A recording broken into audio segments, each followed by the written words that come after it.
just a little bit of coronavirus times and what happens with OCD now. So it does affect people very, very differently.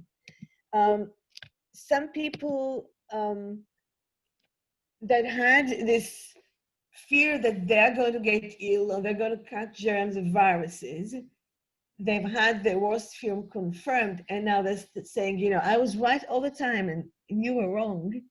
I was right to wash my hand and to disinfect everything. See, now there's a virus and I was right.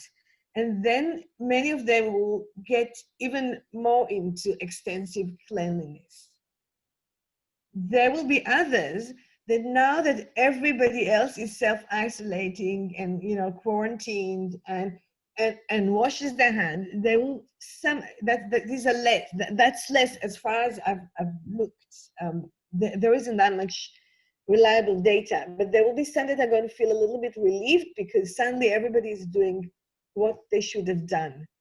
And they also don't need to go out, and so they're less likely to catch something.